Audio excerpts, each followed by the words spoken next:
Surat cyber ક્રાઇમે 1.52 કરોડથી વધુના share બજાર ઇન્વેસ્ટમેન્ટ ફ્રોડનો ભેદ ઉકેલ્યો. મુંબઈથી દ્વારકા ભાગેલા મુખ્ય આરોપી રિયાઝ ઉર્ફ શોએબ મિર્ઝાને ખંભાળિયા ખાતેથી ઝડપી પાડવામાં આવ્યો. આરોપીઓ દ્વારા બોગસ વેબસાઇટ અને વોટ્સએપના માધ્યમથી ડોલર રોકાણમાં વધુ વળતરની લાલચ આપી છેતરપિંડી આચરવામાં આવી હતી. આ કેસમાં કમિશન પર બેંક ખાતાઓ પૂરા પાડનાર અગાઉના 3 આરોપીઓ સહિત સાયબર ક્રાઇમ ટીમે કાયદેસરની કાર્યવાહી હાથ ધરી. ઓપરેશન મ્યુલન 2.0 દરમિયાન એક ઇન્વેસ્ટમેન્ટ ફ્રોડનો ગુનો સાયબર સેલમાં દાખલ કરવામાં આવ્યો હતો અને જેમાં 3 અકાઉન્ટ હોલ્ડરની ધરપકડ પણ કરવામાં આવી હતી.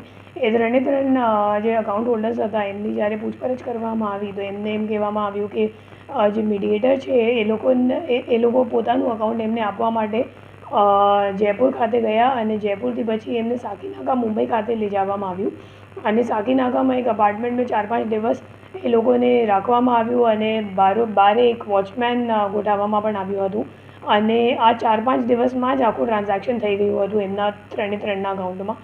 અને જ્યારે અમે લોકોને આ બાબતની ખબર પડી તો આપણી જે ટીમ હતી એ ટેકનિકલ વર્કઆઉટ આપણે ચાલુ રાખ્યું કે આપણને મેઇન આરોપી સુધી પહોંચવાનું હતું.